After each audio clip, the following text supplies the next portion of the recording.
Hello, greetings and salutations. Welcome back to Buffalo Fireside Chats. How are you guys doing tonight? We're going to get things going, but I want to get right to that comment section to see who is joining me. And let's get right to the top. The first one here, Dino. Hello, BFC family. Hello to you. Jordan Hugga. Well, I'm going to see you in a little bit. Lisa Matthews, always great to have you, fellow investor. And an investing heavyweight. Yes, she is. She's a whale. Absolutely. And not in a bad way, Lisa. I'm not calling you a whale. We're going to laugh about that on a phone chat later. I guarantee it. We have Barry the Great. Let's get ready to rumble. That is correct. Alec Weinberg, Kelly O'Neill. Great to have you guys. We have John Don. And we have, who else do we have here? We have Craig Fisher. And wait one second. Alex. Yeah, it'll be very soon when I see you. I know we're all planning on going down to a shareholder meeting in Miami this January, so that's going to be great. How the heck am I supposed to read that disclaimer in a few seconds? I don't know. Jason, the Victory Meta. What's up, Eric? How you doing? Brian, let's go. Unboxing Bastard. Ding dong. Well, hello. Great to have you. Yeah, so I'm really excited about today's show, guys. Seriously excited. I've been looking forward to this. We've been planning this for about a month now. So now there's always, this is it. I like to keep it light here. But one thing that I've discussed this on the show before, one thing that I found fascinating is AI, artificial intelligence. It's a very concerning thing for many of us who don't know what, if any, limitations there are and how those things will affect humanity in general. Will AI be a benevolent aspect that will continue to improve our overall health, safety, and the general progress of humanity? Or will it reach a point of no control, hindering and eradicating personal relationships, privacy, and reach a point to where we are essentially serving the AI system? Do we really want robots surveying and patrolling neighborhoods? And do we really think this will eliminate discrimination and bias? And I say it really all depends on probably who's doing the programming. And maybe as AI evolves, maybe it is less favorable for mankind, So those are just some of my thoughts. But, when I talk about AI, when I talk about all these things, I think about one of my favorite movies. One of my favorite movies was RoboCop growing up as a kid. Loved RoboCop. I think ED-209 is one of the freaking coolest, robot AI characters ever. And highly underrated film, in my opinion. The original one, the original RoboCop, freaking awesome movie. But I was thinking, I'm like, what can I share? Just so to relate it to how I feel about AI. And I wanted to play this clip for you guys. One of my favorite clips from the actual movie. So, and as this is playing, I want you to share in the comments section one of a movie that you think like an AI movie. I know I Am Mother, I think, is one that I thought was really, really good. That was a wild flick. Put an AI movie of your thought of your favorite, one of your favorites. Put one of your favorite AI movies in there. And I'll say Terminator. Obviously, that's the most well-known one is Terminator. But hey, as you're thinking of your movie, check this out. Ed 209.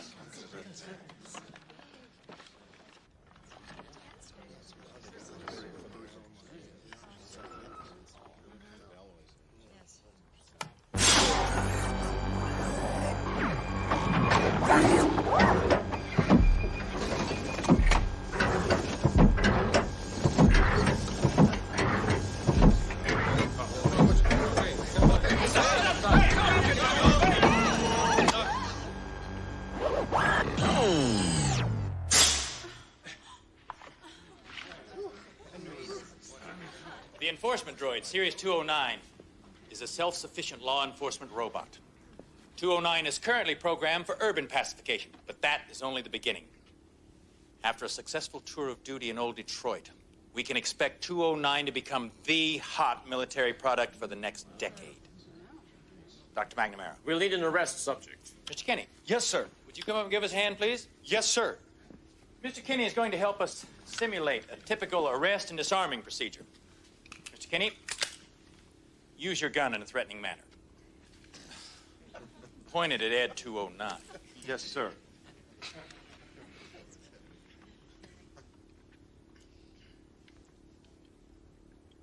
Please put down your weapon. You have 20 seconds to comply. think you'd better do what he says, Mr. Kenny.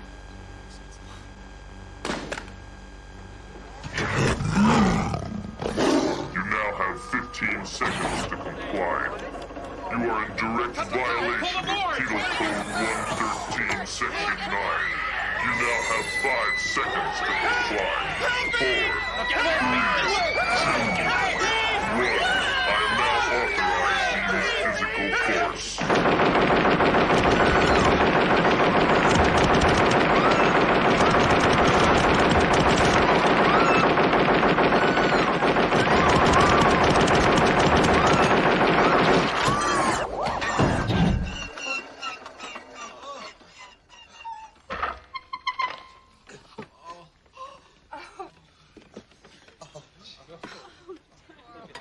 Somebody want to call a goddamn paramedic? Let's go, Johnson. You pull the plug on this thing! All right, don't touch him. Don't touch him! He didn't hear the gun. He didn't hear it! Dick, I'm very disappointed. I'm sure it's only a glitch. A temporary setback. You call this a glitch?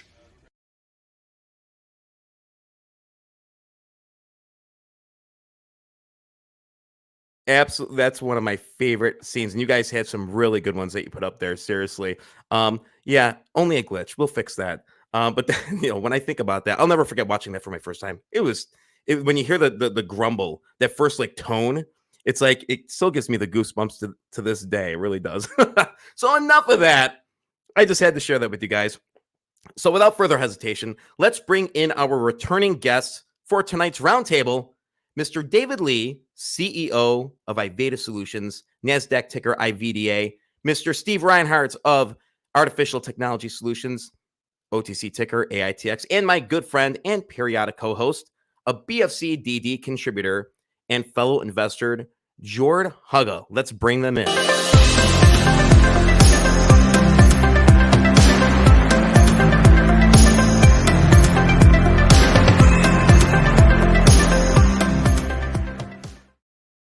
Gentlemen, welcome back to the BFC. How are we all doing today?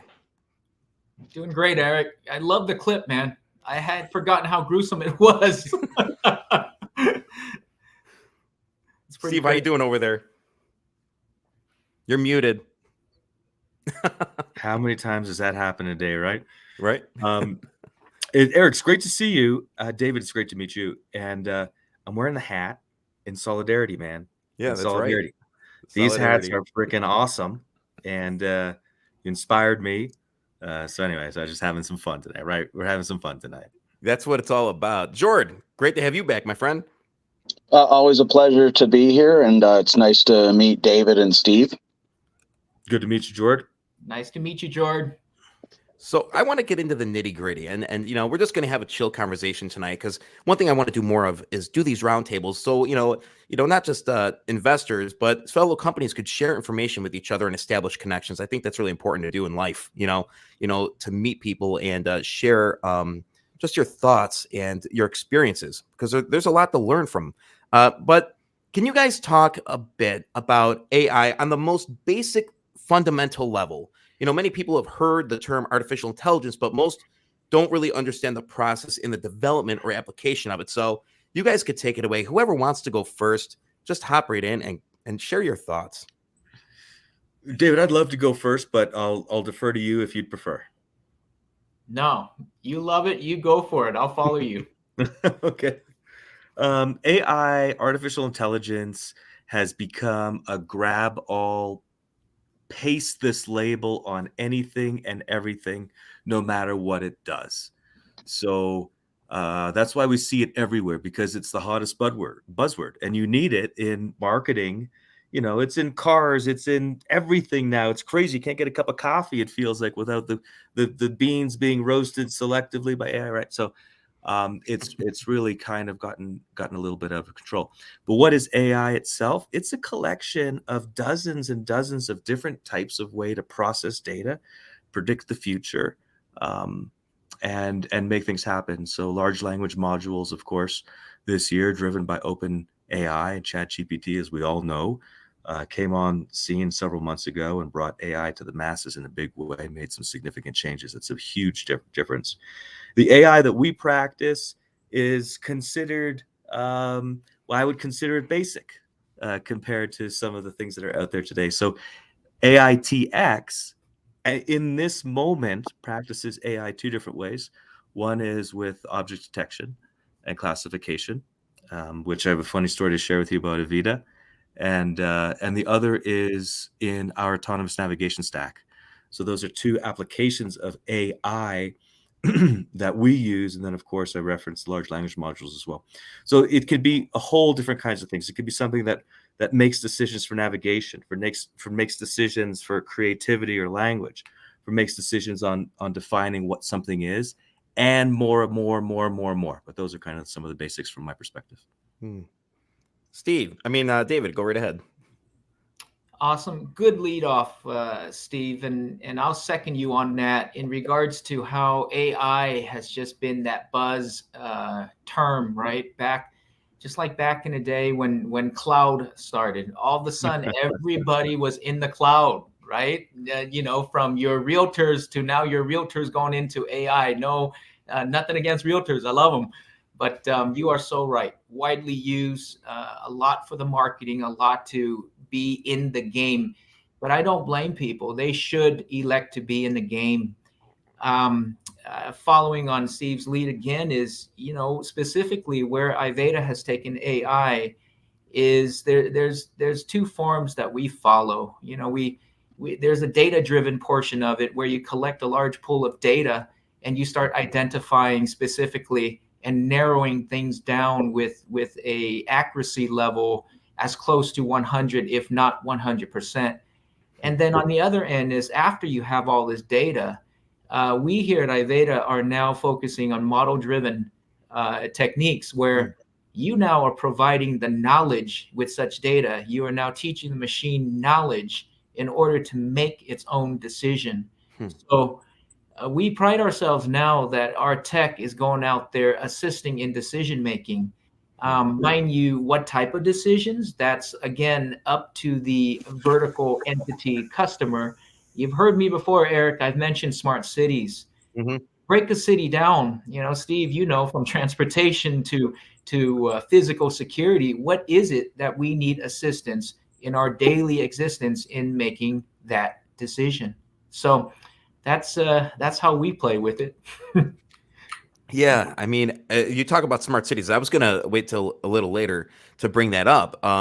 And we're hearing that term more and more, especially as we try to curb CO2 emissions, and we want to use less energy, and we want to be more efficient. We want things more accessible, so somebody doesn't have to, drive 2 hours to a grocery store. Now that's always going to exist. I really do think, but I think why don't you explain? Because I know a little bit about it because I've read a little bit about it. But Dave, why don't you explain a little bit more about, like, somebody listening could be like, what the hell is a smart city? So why don't you explain a little bit more as to what a smart city is? And actually, I wanted to ask this in our last interview and I didn't have a chance. So I'm glad this is a good follow-up for me. So cool. Well, a smart city starts with first a city. And I'll start with the misconception is a smart city doesn't get built, right? Unless you are Bill Gates and Microsoft and Google having special projects and you can afford all the acreage and literally build a smart city from ground up. What we're doing out there is we're definitely not encountering any smart cities. We're entering real cities that exist in our world, whether it's San Jose, California, Mesa, Arizona. None of our cities here are truly smart, not to put down where we're living. But when I touch on customers in developing countries, they need to now rely on technology. And then a smart city really is a city that is representing itself in a manner where they are applying technological techniques to help people, say, save time, make it safer, make it more efficient. To answer your question, what is a smart city is all in the how. How is it smart? And I always say this is leveraging existing infrastructure. You have your roads, your highways, your byways, your gas lines, water lines, and electrical lines. And how all that is being leveraged all it is sensors that are already detecting something. But Eric, a not smart city means the human is still verifying. The human is still the one assessing all the metrics that come across these data.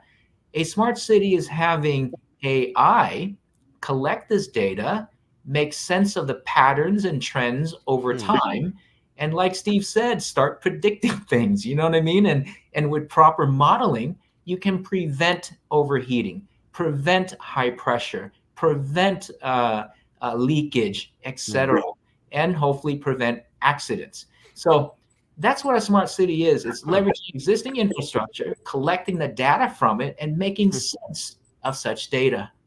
And you can do so many things from that. You know, and what you're saying, it sort of just triggered something in my mind. That I'm thinking of this, and this may not be relatable at all, but it's sort of like an intersection. All right, we could take an intersection, for example, and how we've maximized the timing of cars coming through and breaking lights down. We're not in the era of the policeman at the center of the traffic jam trying to direct traffic, you know. And I think that I don't know what kind of systems they use to do this, whether or not it is some kind of obviously it's triggered by some kind of sensor or whatever. But the fact that, you know, these things are timed to help the flow of traffic more accordingly instead of people being stuck at a red light for a long time. But that seems to happen all the time. I haven't hit the perfect intersection yet, but I know that's sort of like what I think of. So I don't know if that's relatable or not, but that's what I think of is the flow of information and just like the flow of traffic. That's something, that's a parallel I'm drawing right there for me personally. Yeah, you're very accurate. But how we've been managing traffic throughout the major metros now is quite analog. You know, it's very rare. Not too many cities now actually associate AI with traffic management. How they're doing it, how we are doing it now, Eric, is still old school. You still got those sensors on the ground, the plates, right? The weight plates. You have what we believe are cameras that you look up and you see those white things hanging down. Those are not really looking at you. Those things are actually metered with metrics that they understand the volume of vehicles passing through. But still, that's just collecting data. But where AI is coming in, and I see more plentiful into the future, is taking the existing data that the systems today already collect and then creating models around that so that it's calculating what is happening within our existing infrastructure. And then based on that, the AI is going to help the human do something that we couldn't do before. Is that with the plethora of that data, the amount of data, the AI now can tell us, look, if we don't widen these 4 lanes in the next 6 years, yeah, Eric's going to be sitting at a light 3 lights down before he crosses that intersection. That's where AI comes into play, is that it gives you that type of relevant, information that's going to make sense for you to make such decisions, to widen those lanes. Yeah, and with the constant influx of data, you know, it's obviously going to adapt. The goal is for it to adapt to make things more accommodating and efficient. And I wanted to ask Steve, and you guys touched on this a little bit already, but the AI generating information, and basically like how a computer or whatever could say, all right, this is what you got to do. Not in so many, not in that kind of term, but when an AI system gives you a verdict, let's just say, or a thought, in addition to data, what else goes into that? I mean, how does it generate that process? Is it just based on data? Is it what else can be a factor in it? I guess you could say, if that makes any sense, what I'm trying to ask. Yeah, I mean, it makes a little bit.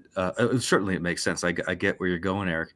I'm going to take it in a slightly different direction, just to make sure that we're challenged on this call and our audience is challenged as well. So I'm going to share that some truths that I hold, and it's about data. But the basic truth that I'm going to share for me is that everything we do, everything we say as humans is predictable. And because it's predictable, it can be controlled and manipulated. And early on in the call, you're like, hey, is AI going to take over the world? You know, it goes back to like what Elon Musk popularized and really brought to the forefront, which is, are we living in a simulation right now? Hmm. These are real questions. They're not questions that made for highlight for headlines.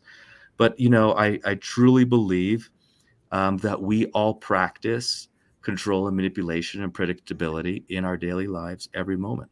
And I think that we saw it most clearly in terms of the dangers that it could create with the Facebook data manipulation. What was that one? The company that would manage the data, Cambridge Analytics. When Cambridge Analytics basically illegally took information and created algorithms to feed different people different messages in order to have them behave a certain way. So that happens every day, and that's happened throughout time. But I think that discussing the dangers of AI is worthy, and it all comes back to data, like you said.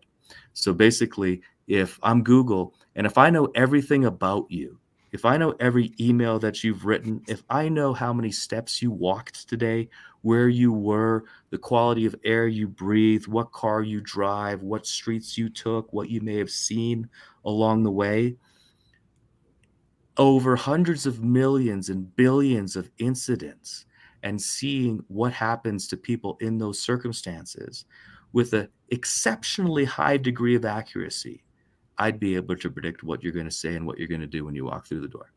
And I can take that and I can put that into any situation. And that is a real danger that we have to deal with.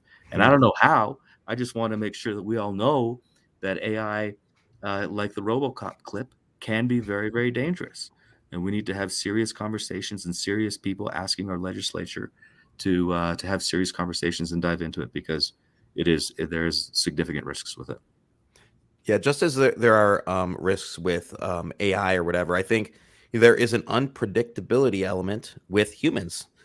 So I could counter what you're saying a little bit by saying you never really know what a human is going to do at the end of the day. Let me take that back.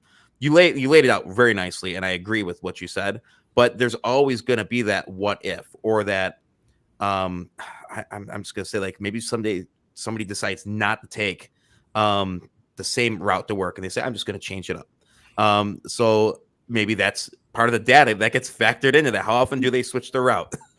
I would argue, I would take it to my grave that it could be predicted with a high degree of accuracy. I'm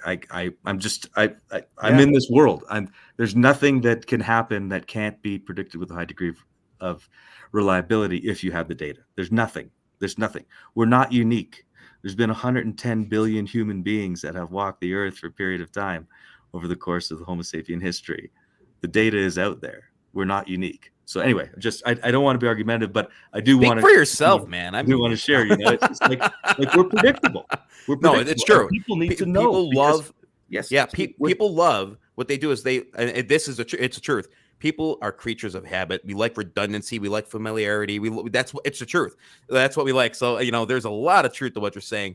And you know what? My gosh, what we do it to ourselves. It's self-inflicted because of society. You got to get up and get to work. But you wake up at 5 o'clock. You have your coffee at 5:20. You go for your jog from 5:30 to 6. And it's sort of like we do live in. I don't know if you're a Green Day fan, but they have this music video called Redundant, and the video is pretty damn funny. If you actually watch this music video, they're doing it and they loop everybody doing their thing. And then at the very end of the song, the lady's walking in to get the newspaper, and Billy Joe Armstrong, he puts his guitar down or whatever. He walks out and he just grabs the newspaper and walks away with it. And then she comes to get the paper and she screams because her little redundancy was not there. If you ever have a chance to watch the video, wow, it's pretty. It's clever. It's a boring video because it's redundant. But at the ending is sort of worth it. It's like he threw a wrench in her daily plan, and she had a meltdown over it. Right. Wow. Now, listen, I'm going to keep things going because I have a couple questions that Jordan, hop in at any moment you want, sir. I know you're probably sitting on the back burner. Don't feel left out, my friend. You could jump in any moment. Well, one of the things I would say, just touching on what you were discussing, Steve, is where we're at right now with artificial intelligence is we've made it substantially easier to acquire the data, but we don't necessarily have the ability to analyze all of it as quickly as we would like. So, as the AI becomes more complex and it starts moving up through its different iterations to where it is truly autonomous and can make its own decisions, how do you see that factoring in with some of the high profile cases that have happened due to the parameters or variables that they've put into these systems? And then the AI, for example, there was one case where women applicants for jobs that the AI was monitoring were not actually choosing them based on the fact that all of the inputs were completely male applications. Sure. Yeah. What a great question, Jordan. I love it. The first thing I'll say is that big data does get processed today. And I'll point you to Palantir as a company that has been doing big data processing for 20 years on nation state levels. So definitely the tools are out there to do that. On a smaller scale, I would say that it happens every single day. And that's when any one of us go in to Facebook or Instagram and we target different people. And we target different people based on interests or based on whatever. And then the algorithm backfills it and says, hey, Steve likes Jeeps and he's, a 51-year-old guy and he, eats tacos on Tuesdays. He'd probably like this. So creating those associations. So big data is being processed right now. And then I lost the question. Sorry. Just the parameters. So until it's truly autonomous, and since it ultimately needs engineers and humans to do the inputs. So the question, and this is such a great question. This is why I love the question. I wanted to get out the little bit that big data is being processed today. And I'm interested in David's position here, though. But the question that I would bounce back at you, Jord, is what is autonomy and what is intelligence? What does that really mean? This is why I love AI. This is why I've devoted my life to this stuff, because we get to tackle these big questions that we'll probably never know the real answers to, but we'll be able to discuss it along the way. So what is autonomy? Is autonomy me making a decision on what to have for dinner tonight? Is it on who to hire or who to sell to or whether to show up on Buffalo Fireside chats, which I love doing? And the AI knows that, of course. So what is really autonomy? That's my question. What does that really mean? What's the meaning of intelligence? What's the meaning of free will? Yeah. No, absolutely. And so there's still questions about whether the computers will ever truly be able to match the magic of the human mind. And so as we keep evolving and growing, these are all the wonderful questions we love all discussing and hearing so much about. I'd love to hear what David has to say about it. Same. George, thank you. As I listen to both of you here, first I want to come back just on a lighter note of everything's predictable. Steve, I agree with you, brother, except for our stock price and the market itself. We'd all be rich. I'm sure our shareholders out there are saying, man, not everything's predictable. Oh my goodness. I think George is working on it though. I know George has an AI somewhere. That he's working on it, right? But no, you're. Let me come back to that, George. My take, in my opinion, in response to your question, in regards to autonomy, what's happening in the courts, what's happening in people's accusation of what AI is doing or not. I have to come back to something that I addressed before is. People tend to blame the AI, right? Just like anything that is new. I'm not that old, but there's a lot of new things that came out. Remember Y2K, what the smartphone's gonna do, and let's get back to more mechanical stuff. It might be political, I shouldn't say this, but weapons sit there on a table until who comes along and uses them. Okay, so my take on AI. The misconception of AI being evil, it's possible, but how it's going to be possible is we, the humans, we're the bias bunch. We're the ones that take the crazy risks, whether predictable or not. And we're the guys that are going to go out there and do the funky stuff that influence the AI in a certain way. So whether you're using it for election, you're using it for selection process, verification process. Whose fault is it when the AI does something that is not likable by one party versus another? It's we the humans. So the bias will always be there. And Steve, I'm sure Steve's with me. No matter what we design or build, It's have our I have a people, right? I have a little story along the lines of that. Yeah. And George, this is similar to your story. And David, it exactly plays off what you're saying. I don't want to name the company who did this, but basically, in some state in the United States, a county was convinced to use an AI program to help with sentencing. Sentencing people that were guilty of whatever it might be. And so in order to train the AI, they trained the AI based on the last 30 or 40 years worth of infractions or crimes and sentences and so forth, right? And it absolutely illustrates the point, because the county suffered from bias. So you could have two people with the same crime, but they might be a different color, different background, or whatever the situation might be, and the sentences would be very, very, very different. That bias was carried into the AI. They had to pull the system. They pulled the system. But that is a real life example of it significantly affecting people's lives. Based on prior human decision and based on Correct. Yes, absolutely. Right. So I think about this all the time, because I think about, well, hey, we can't even get a Speaker of the House these days, right? Like, we kind of know what a bit of a mess we've got right now.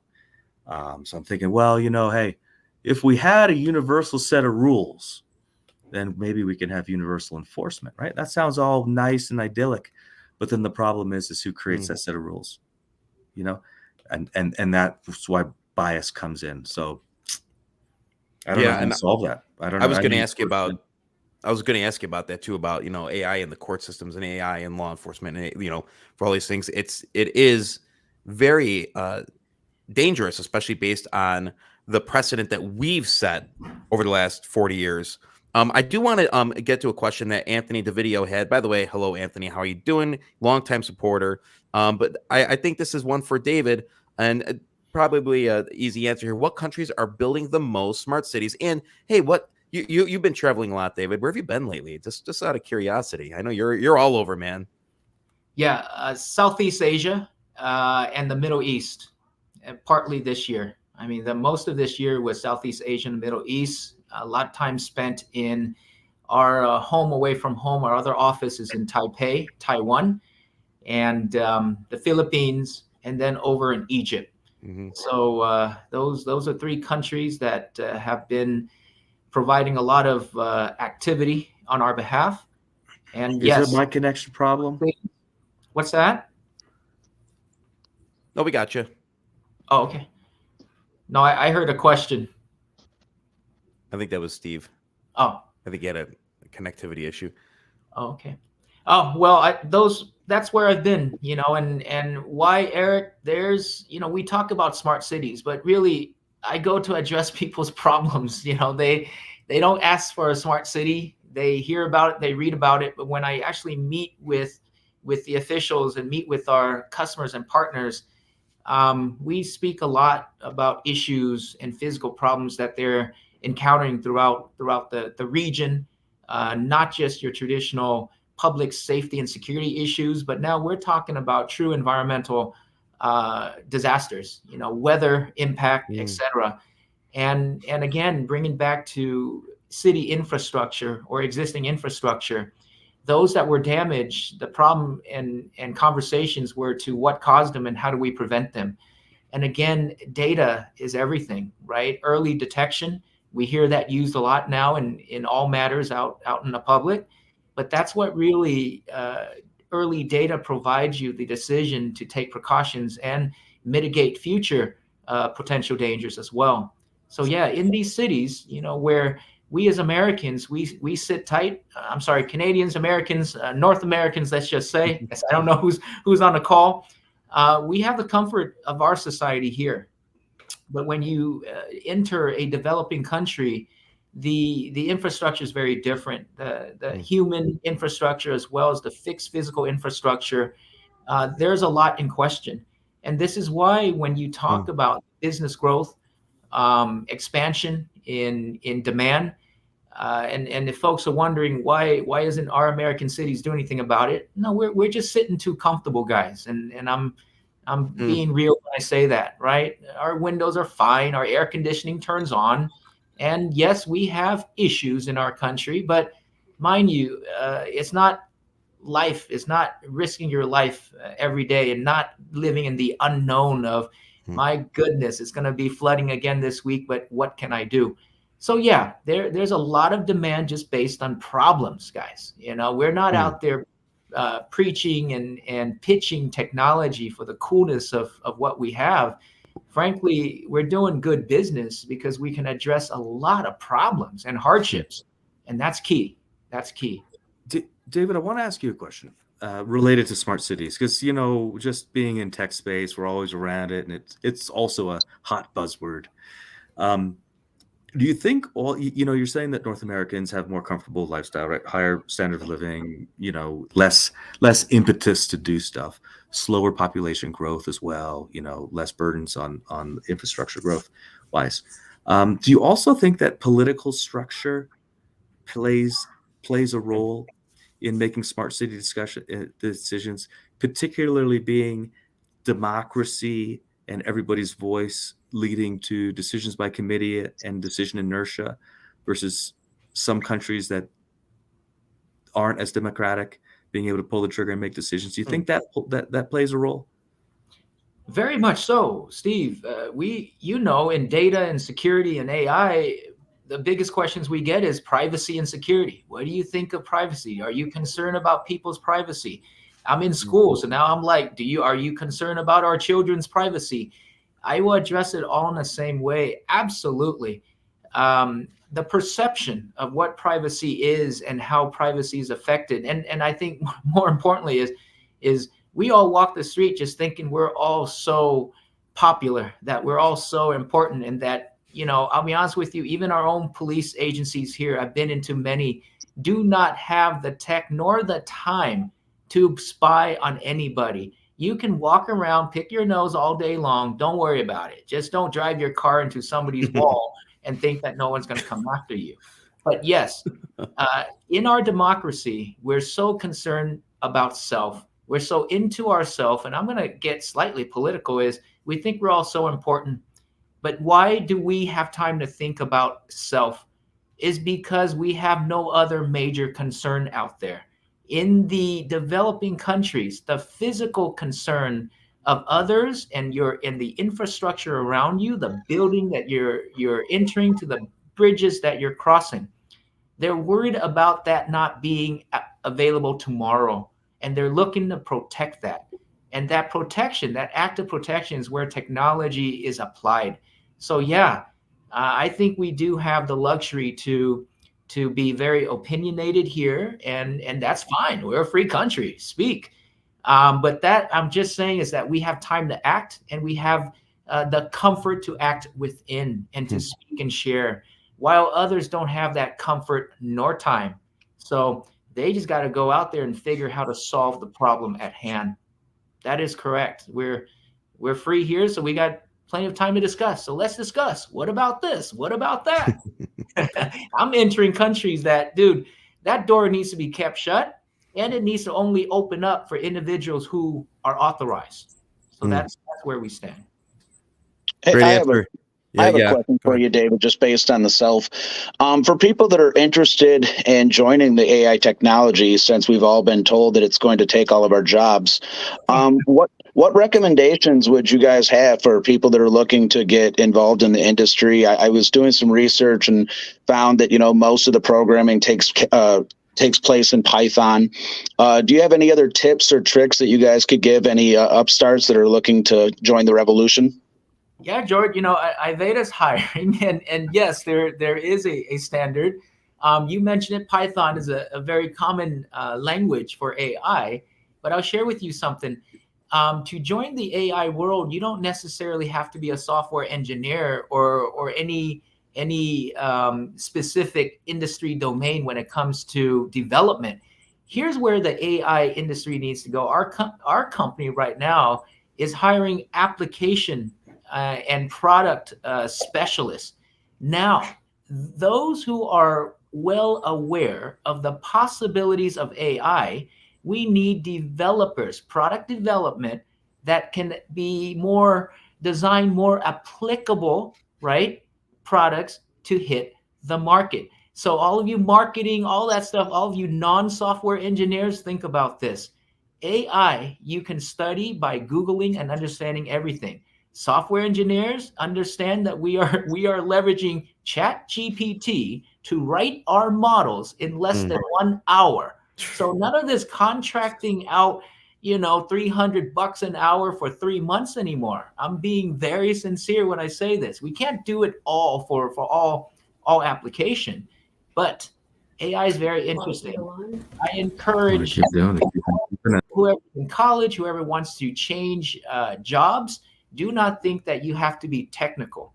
Now, coming back to addressing that, remember, people are concerned about all the ethical concerns, the policies, everything. Join the AI rush. All you got to do is know how to apply AI and get creative to where and how AI is applicable. And then the company is going to look for that. They're called specialists. You don't have to be a software engineer, so don't run out there and start studying all the programming right now. But if you've got that and you're a people person, because now the talk is we the people against the machine. Well, let's talk about that, right? So that's the topic. I don't know what universities have nowadays that might touch on that, but I believe in the practical world that we're walking out, coming into work every day, we're finding that it's not always about the programming. So I don't know if I answered your question there, George. No, absolutely.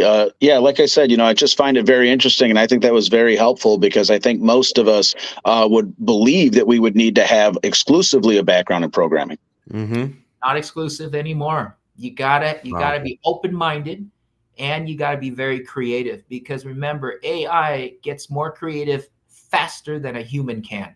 So the human now needs to sit there and wonder and ponder what is applicable today and for us. Just think about that. A lot of people don't think about that. We always worried about all the big stuff and oh my gosh. But look around in your home, your shop, your current business, and your office. What are you lacking? That's where it comes into play. That's where successful companies will go ahead and build and develop products supported and ran by AI that's going to make another human happier, more efficient, and safer. That's what we're hiring for, because we are faced with that problem in the field for what we do. Yeah, right on. Great answer. You mentioned health and safety and that kind of stuff. Obviously, Steve's having some connectivity issues. There was no AI for his Wi-Fi. And I'm just kidding. But hopefully he's able to hop back on momentarily, because I do have a bunch of questions. You guys are asking great questions. Yeah. So thank you for contributing. And, it's just, there's such a great unknown there, but there's such great promise there too. So I want people to understand, like when I open up with ED209 blowing a guy to smithereens, I'm not looking at AI from a negative standpoint, and I don't think it's necessarily going to be a bad thing. I think there are a lot of positives. As a matter of fact, I've been just Googling and researching like positive things about AI. What are some drawbacks? What are some concerns? And I found 2 little articles that sort of laid out, the positives, like the pros and the cons of it. And I'm going to put those links to the articles I read in the description, just so you guys could have a quick little read on AI. I actually haven't pulled up. I'm going to share them towards the end of the segment. But, but I got to say, while you're still on, hopefully he's getting some better connectivity now, and you'll be able to hop on soon. You did mention health. Talk a little bit, and I know and by the way, I know you're very excited about this, and we had a great conversation last time about Iveda Care. Talk about Iveda Care, and this is a very positive thing, and that is data driven, that could monitor and help many people. So talk a little bit about that. Sure. Iveda Care, Eric, as I don't know what I shared last time, but I don't know where our announcements were, but we were awarded as a subcontractor to a general, Valor Health, in a Veteran Affairs $1.032 billion contract. And part of that was to address and fulfill remote care solutions, right? And what is Iveda doing with Iveda Care? We are tending to senior veterans. These are living by themselves, whether at an assisted or a traditional home. And Iveda Care right now is understanding living patterns. No cameras involved, guys. So if you think there's no cameras involved, this is a true IoT. Traditional sensors from doors, windows, to motion, to refrigerator, to humidity, to temperature, vibration. And what it is that it's monitoring the trends and movement over time and giving these patterns. The AI is now built with a model that instead of just alerting on abnormal triggers, here's what Iveda AI in a nutshell is doing. George, your mom or grandma or somebody you're taking care of them, but you're in California, they're in Florida. Here's an alert that you'll receive from Iveda AI at 9:30 a.m. Ding. Mom is doing well. Got up, used the restroom, looked like she got a drink, and she's sitting down right now in the living room. Normal routine. Not because mom triggered something, not because mom moved something, not because mom opened the fridge. Who cares? Why are you going to be worried every single time something moves? AI in the background makes sense of the patterns over time. And here's the cool thing. Iveda AI now is detecting based on patterns. We are assisting senior veterans to detect falls. And that's one of the biggest issues across our country, whether you're a senior veteran or not. When you're just frail, fall injuries, and I'm only learning getting into the industry and serving it, it's pretty dramatic, you know? So that's where we're taking the technology and understanding the health based on patterns over time. But fall detection, guys, is where the senior veterans are deploying the tech right now, because it's been a problem. Yeah, and congratulations on that contract and getting things done. And I hope it continues to go well for you. And I can't wait to hear more about it. See, Steve was trying to get out of this hard question. You know, we're gonna hear about this. He tried to avoid the question. No, he didn't, because I didn't give him a question yet, but I am now. Welcome back, Steve. Welcome back, Steve.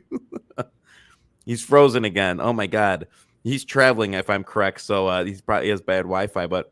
You know, oh wait, there's double. There Steve. we go. Wait, okay, there he is. I'm not going to touch anything. Not touching anything this time. My goodness. Okay, what hard question did I miss, and what awesome answer did I miss? Well, why is the share price down, Steve? Oh, yeah, for sure. Listen, right, I'm gonna get some heat for that one, because they're gonna be like, well, how many millions of shares did you give me? Apparently, you're giving me millions and millions of shares. By the way, these are two companies I find very enthusiastic, and you two CEOs are probably the most enthusiastic people I've had on this channel. You're absolutely passionate about AI and what you're doing in your companies, you know, and so, you know what, I'm not even invested at this point.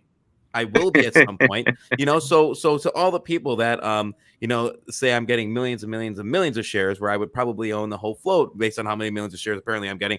I don't have any shares, and this is just a thoughtful conversation for shareholders, potential shareholders, and I love talking about AI. I do. I think it's fast. Listen, just for the record, you guys are two, like I said. Every single share that ever gets traded in any given day, that money straight into my pocket every single time. Right in your pocket, right? Everybody, that's exactly how the system works. Exactly how the system works. Oh man, you're getting hundreds of millions shares for everybody, guys. It's so ridiculous. It's so ridiculous. It's like that Oprah meme. But you get a share, you get shares, everybody gets shares. But no, you guys are very passionate about the theme, you know, about AI and the business that you've done, you know, and I want to, and Steve, I want to give you some time. I want you to talk about pretty much, you know, what you've worked tirelessly in the field, you know, both of you, exploring endless scenarios and possibilities. Talk a bit about what you have brought to the table from each of your companies. So I want to start with Steve. Talk about AITX. Sure. Well, I want to address the passion thing. And the first piece on that is I want to say, I'm not the only one with this level of passion throughout our company. Um, the people that run with passion as strongly as I do.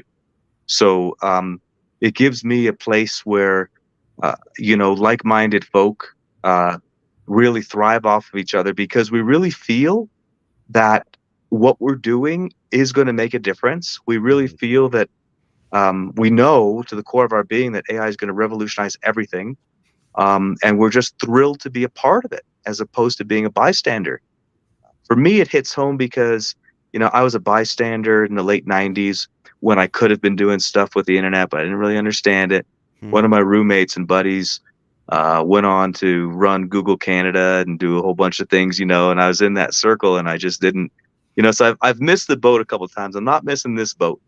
And that's why, my wife and I and my entire family made sacrifices of, not making any money for 5 years and doing all that, because we just believe in this so much. So that's where the passion comes from. What have I brought to AITX? Man, you see, that's a tough one, Eric, because now you're forcing me to talk about myself and it's uncomfortable to do so. I'd rather watch David squirm and talk about what he's brought to his company. That'd be more fun for me. Well, but basically what I'm asking is, what is your company bringing to the table? And you could talk about anything from, I know, Rad Dog, any of the security systems that you guys have, and you've made the statement, blue light systems are dead, essentially, and they're moving out. So if you could pick one, let's go like this route. If you could pick one asset your company has, one IP, one thing that you had to write on it, that's going to be the thing that I'm going to put everything into. And that's not well, it's not that it's a bad question. It's an unrealistic question, but if you had to pick that one thing, what would it be that you would put everything into it if you had to at this moment? Yeah. If there's one thing that I would say Rad is known for, right, in the industry, I would say that it's rocking the boat. It's creating disruption. It's asking difficult questions. It's challenging security directors to be better. It's challenging corporate P&L leaders to save money. I think that over the decades, the security industry has gotten entrenched in being unassailable in many cases within corporations. And I think that we've played a large role in breaking down that barrier and giving security directors the seat at the C table and giving them tools in order to bring real solutions to improve their enterprise organizations that they're part of. And I think that those elements that I just discussed really manifested and hit home when I was elected to the board of directors for Security Institute Association, TSIA, which is, one of the top organizations that run security in North America for sure, if not the best organization in my opinion. So, yeah, I think that's what we're doing. We're changing. It's freaking hard. It's glorious when we have a win. It's glorious when we do great things, and it's a grind. And I love it, and I think our team does as well. That's great. David, talk a little bit about what Iveda is bringing to the AI world. Go for it, man. I think we're bringing real humans into the AI world. Let me try to explain that. That was just a emotion talk there. But guys, Iveda prides ourselves into bringing sophisticated technology down into accessible means for the everyday person to understand. We pride ourselves in giving technology and putting it into the hands of a true operator, a store owner, a homeowner, because one can speak smart city and government all day long, which I'm fully accessible and engaging in all of that. But Iveda's future is not going to be continuing just we're doing awesome government. That's always going to be around. So hint for our shareholders, always going to be around. Easy stuff, to be frank with you. That's scalable growth. But you know what's exciting? You're going to see Iveda more hitting grassroots. It's one thing to talk AI at such a level that if my wife can't understand, oh, okay, great, he's just doing something in AI. I don't like that. I want my aunties, my dad, everybody to know what exactly I'm doing. So we're bringing the technology down, touchable, feelable, usable at the consumer-centric level. That's our goal. It's one thing to go highly sophisticated, and advanced offerings of solutions. But it's going to get a lot of fun. I share in a passion that Steve shares, but I think I'm going to add one more word for us to think about this. It's fun, man. It's beyond passion. It's a lot of fun in here, because when you see right before your eyes what the AI just learned and do it again, and then provide you data you didn't even ask, man, we're all like, what? We're coming around here in our own office teaching the AI. And what am I teaching them? Practical stuff that a deli sandwich shop owner use. That's how practical I'm talking about, bringing all this tech and then selling it to the everyday people who watch the news and listen to us, but don't get what the heck's in it for me. So you're going to hear me preach, man. I'm going to put technology where my mouth is. You're going to see it. It's very exciting. It's all awesome what's going on. And David, you can come on the BFC and preach anytime, man. David, Hey, what you've got has so much potential. I'm amazed by it. I'm a huge follower of it. I'm really excited for what you're doing. We should hook up. I didn't want to use this for a partnership talk, but Steve, we should hook up. Let's apply Well, something. I know, because the story that I wanted to share was 7-8 years ago when I was first putting this together. I came across Evita, and it crossed my mind to use Evita for our analytics. And, for a variety of reasons, we didn't go that route. But yeah, now that we're connected and had a nice chat, there's probably some area for collaboration. And again, let's take it offline. But I love what you're doing. BFC, corporate matchmaker. There it is. Hey, David, I did have one other comment from what you were talking about, the Internet of Things, which was the question that was discussed when you got disconnected, Steve. But you were talking about the specifics and how it helps individuals. But one of the other nice things about it is using that same technology. It's going to allow us to tackle a lot of the larger problems like climate change and this and that, because when buildings, which are one of the largest waste of energy that we have, if they know through artificial intelligence to shut off the lights and turn down the heat and open the shades and do these different things, that's going to be just as beneficial as finding out, that grandma's okay or that your house is secure. Yeah, I think so too. I think that AI controlling energy consumption is huge. I think that AI being tuned, like what I just read a press release from Evita, actually. We're bringing it to EMS systems, which is basically what you're saying, George. So, no, for sure. We don't have the ability to do this. Just like in our world, we don't have an ability for a human security guard to be watching 30,000 cameras at any one time. It's a ridiculous concept. We have to have the AI do it.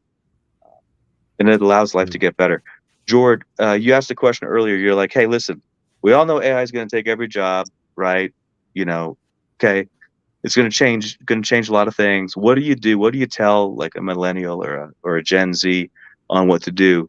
And I heard bits and pieces of David's answer before the AI cut me off because it doesn't like me right now.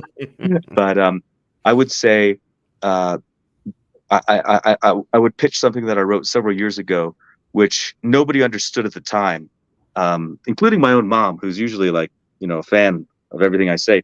But I wrote an article called People as a Premium. And the basic premise of the article was that you're going to get interactions through AI all the time. That is going to be the norm, except in the premium and ultra premium areas where you're going to have, people interact with you. And the example that I used for this was your Target credit card, if you have one, versus your American Express credit card, if you have one. I have neither. But if you call Target, presumably you got to go through 15, phone menus. Hey, well, it drives you crazy. It's not a premium experience. It's a Target experience. And I'm not bashing Target. Everybody loves Target, and thank God it exists.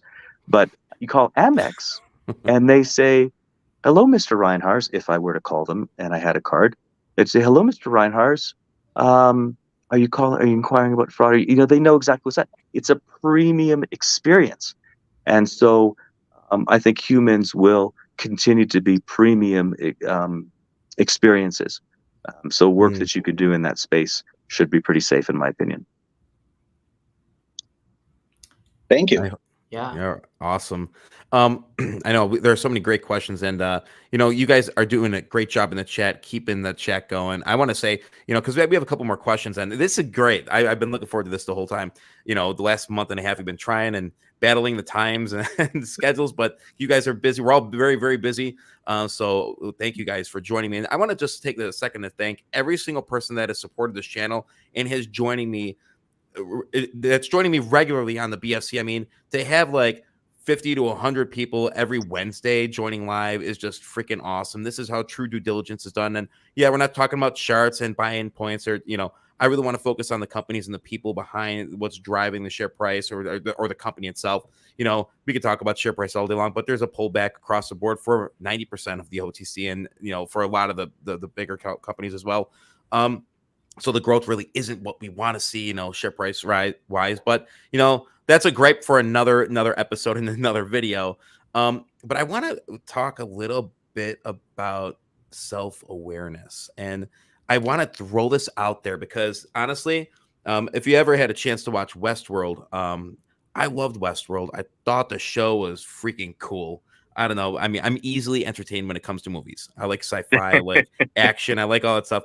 I'm not into romantic comedies. That's George. He's a big romantic comedy fan. I'm just kidding. I'm with dude. George. I'm with George on the romantic comedies. That's my speed. That's gonna be the next tagline. Steve Reinharz loves romantic comedies. Yeah, no, that's right. That's right.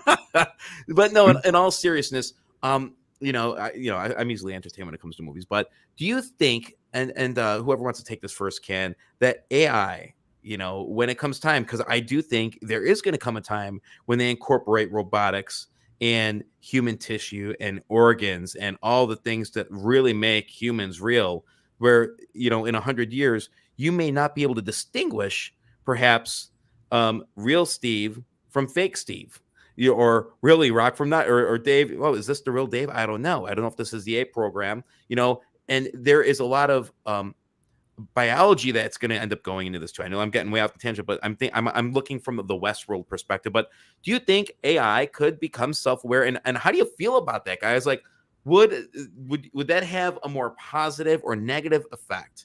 Like I was saying, like we could call it the Westworld effect. Whoever wants to take that first, give me your thoughts. I'll go with something first, real quick, and it's specifically on self-awareness. And this plays to some of the things that I was speaking about earlier, where I question whether we have real free will or whether all of our outputs are a result of the various inputs that we collect in the immediate past and the far past. So from that perspective, I would say that the self-awareness would fit into that answer category of saying, what is self-awareness? It fits into my question of what is intelligence? What is autonomy? Again, and back in my world, in my head, where I try to develop AI solutions to carry us into the fourth industrial revolution, I just think that we're, on this incredible iron core rock hurtling through the universe, and just outputting based on the various inputs that come our way. So from a self-awareness standpoint, I don't really know what that is in the truest sense of it. And when I look at myself, I feel, I look at myself and I feel the same way. I feel that I am compelled to do what I'm doing. I feel that I can't change. I can't stop. I must finish. I will relentlessly pursue this. I feel that I was programmed to do that. Now, there's having self-awareness where I feel this compulsion. I say, hey, I am programmed to do this, and therefore I will do it. Is that really self-awareness? I don't know, maybe. So that's my response. My response is, what is real self-awareness? Because I don't know what it is, it's hard for me to answer the question. And you go back to that creatures of habit thing, that humans are creatures of habit. I mean, Dave, your thoughts on whether or not robots are going to take over the world? No, I'm just kidding. But could these AI programs, as they develop, become what people call self-aware? And by the way, great answer, Steve. I'm never getting invited back because I've answered so few of those philosophical questions, Eric. But I hope you invite me back. Though that's my part. I've studied this for decades. You are very, very good with your answers. You definitely wear it on your sleeve, and so does Dave. So, Dave, just give me your thoughts. Yeah, I'm going to compartmentalize my answer here. Self-awareness, to answer what is sci-fi wise? Will a robot be able to have a great conversation, interact, engage, and go on a date with a human one day? I totally believe it can. I mean, I totally a believer. But getting back on the engineering side and the biotech, we are so advanced now, especially in robotics technology. A lot of our day-to-day experiences really don't make us aware of how advanced our robotics technology is right now. And then, of course, in biotech, a lung, a muscle here and there, I think all of it can eventually come together. But when it comes to self-awareness, I'll take an experience now where if we're going to build this hybrid of a person, like, what are we going to build it for? And I think we can have several levels of awareness. And I'm thinking in the senior care, if sometime in the future, if I were to build a robot, I'm going to build a robot to do what the humans do not wish to do. And all that robot needs to understand and be aware is its purpose for that room, for that hospital, for that care center. And that's all the awareness that robot needs to have. Remember, we're here to build to make human lives easier and do the work that we humans wish not to do. So, and I speak like this because I come across questions go is, oh my God, it's dangerous. It's going to take over our jobs. I go, no, man, it's going to create jobs because people are going to need to build the technology to do the jobs people wish not to do. So it takes people on both sides of the spectrum. So I'm excited, and everything you're asking is going to happen, and it's going to happen at a very specific level. It isn't all going to come and be, oh my God, a human competition. No, I'm going to use it to direct traffic. I'm going to use it to shovel dirt where I don't want to be out in 118-degree heat. And I'm going to use it to tend to my grandma where I'm working and she needs to be supported and another human being is not available to be there for her. I'm looking forward to technology that does all that for us. So yeah. My fear is what happens when that robot doesn't want to shovel that dirt in the 100-degree heat anymore. There is your next sci-fi movie. And I'm kidding. No, that's a great answer. No, I completely understand what you're saying. And imagine having an extra nurse in an emergency room that would actually be able to assist. Now, I'm not saying that we're talking 50 to 100 years down the road, but imagine these things. Maybe sooner. Who knows? No, it's going to be sooner. See that I like the way you're thinking. Just imagine, like, there's the possibilities are endless. So I don't know. For me, it's exciting. It's a little nerve-wracking because it's the unknown. We haven't crossed that in human civilization yet. And so this is the great unknown, you know what I mean? And how we all adapt to it is going to be like, to be continued, right? So right. I know we've been at it for over an hour now. And like I said, thank you guys for coming on. I want to give you guys a chance to sort of give me and our viewers and everybody, the whole BFC fam here. I want to give just two more questions here. I do want you guys to have a closing statement, just to your shareholders and fans of yours and potential shareholders. But before we do that, give me your best and worst case scenarios when it comes to the future of AI. And that's a tough question because you don't want to give too many worst case scenarios because people are like, I don't want nothing to do with this AI stuff. But no, seriously, best and worst case scenarios. And anybody that knows me, I'm not a pessimist. And I know you guys are optimists too. You're not as happy doing what you do, both of you. If you go through life every day, and you're grumpy dumps or whatever I call my kids, bumpy grumps, or if you're gonna be grumpy, you get through it by being an optimist and being an achiever and building solid relationships. So I'm not gonna ramble anymore. So Steve, give me your best and worst case scenario when it comes to the future of AI.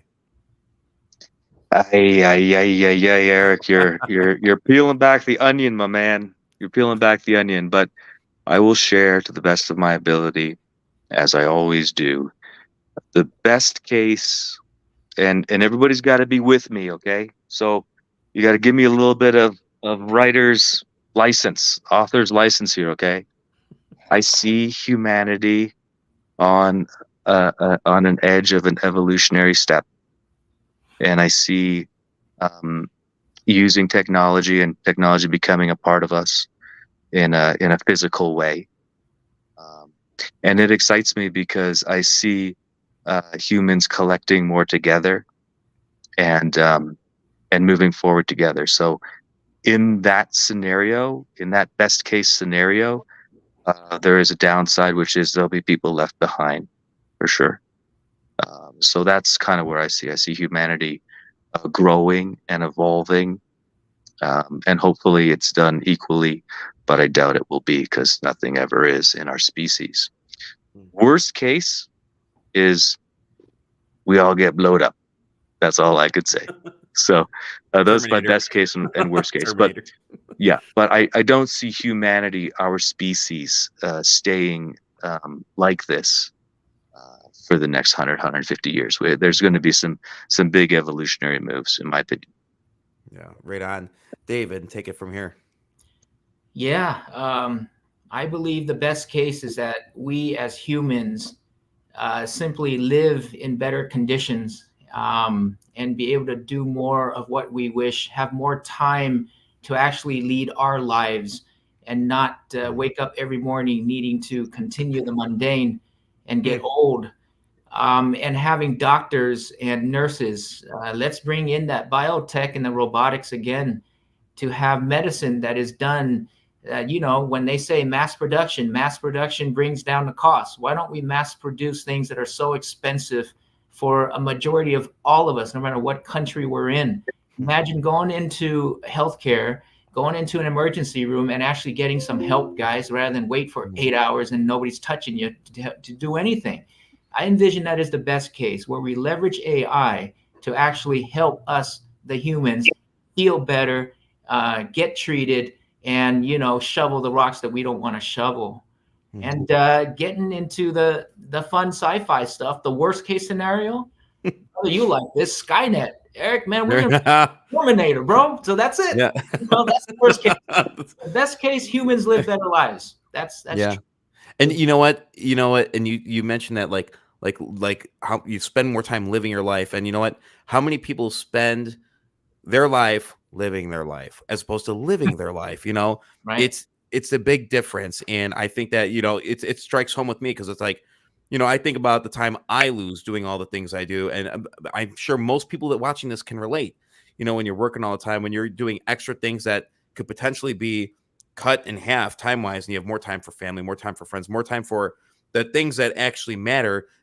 AI could potentially help us harness better relationships with people maybe in the future. I know I'm getting deep here, but because I think that connectivity is really what drives human existence. And so the more we have that, I think the more we'll succeed and the more we'll progress. Steve, and I know, and by the way, thank you, George. George, you're a great team player. And is there anything you want to share before I get to their final thoughts, before I get to Steve and Dave? Yeah, just in honor of Steve wearing his hat, I usually don't put my video up because it always disconnects me, but I felt the need to do some video tonight. Hey, all right. Jordan, how this first thank video you, appearance? George. No pressure, Dave. Love that. And he does the ILS International. That too. All right. All right. It was a pleasure talking to both of you. I very much enjoyed it, and the BFC community appreciates you. Thank you so much, George. It was great to see you. Thanks for sporting the team colors on both these teams as well. Much appreciated. That was a real surprise. That was really nice. Thank you. That was. That was the first time we've had him on video. On I've been friends with him for a couple years now, and it's like he goes, "I'm not doing the video. I'm not doing." So I don't know. See, it's the passion thing. You're bringing it out. Go ahead, Steve. Take it. Love it. Listen, Eric, I love being on these calls with you. I think that you bring out the best. I think you ask the great questions. I love, there's no, obviously this is all freebies. We're all donating our time to this. We love our investing community. We love the OTC. I love how it's an alternate method of startups getting funded and getting out and returning profits, hopefully to Main Street versus Wall Street. So it's grassroots efforts like you guys are doing, and it's the work that you are doing with Jord and others that's going to make a difference in people's lives, as it has already. Yes, we're in a shitty moment right now, and who knows where it's going to go. But OTC remains an important part of the American economy and the global economy. So thank you for the work that you guys do. That's all I got. Right. Just gratitude. Right. Gratitude towards you guys. You got it, man. David Lee, take it away. I'd like to thank you, Eric, and BFC as well. As I join you, I just feel very comfortable sitting here. Living true to the title of a fireside chat. Your medium and the audience and everything that I'm seeing here, you being very non-biased. Love talking to folks that we can just speak the truth and just share our thoughts. You carry this very well. George, good to meet you. First time I've met you, and you look great, by the way. So you don't have to hide behind the But guys, I appreciate the time. I always love the opportunity to hop on a medium to really share and educate, and questions from our shareholders and supporters and people who just want to know what's up, what's going on, what do things mean, what are they really saying. I like doing that. So I mean, if I were to come back, feel free to bring on the questions, curiosities. That's what drives conversations, and I do appreciate everybody's time. Steve, good meeting you, and great conversation, man. This is what Fireside is all about. Good stuff. Right on. And listen, I did tag Eyeless and CYBL in the link that I posted on Twitter. But I'm actually going to say that I think I'm going to go live Sunday to discuss them, because we went for over an hour now. And so I don't want you to say I just wanted to clickbait it, so I didn't do that. I'll do a quick live on Sunday. I'm going to give my thoughts on CYBL, give my thoughts on Eyeless. So no, I was not clickbaiting everybody. You guys know, anybody that's watched these lives, no, I will take it sometimes 2 hours. And I did that once, and it was like, oh my God, like I got to work tomorrow. Like it was a interesting day, but sometimes you just get into it and you just got to keep going and share the DD, and you're having fun. But so I'm going to do a brief live on Sunday going into next week about Eyeless and CYBL. I want to thank both of you guys for being a part of this AI roundtable. Thank you guys so much, Mr. Steve Reinharz and Mr. David Lee, and my good buddy, Jord Hugga. Thank you. Thank you, guys. Have a great evening, everybody. David, I look forward to connecting. Jordan, Eric, thank you, guys. Thank you so much. Have a good one. You got it. And remember, guys, there is more that binds us than breaks us. Peace out. Well said. Well said.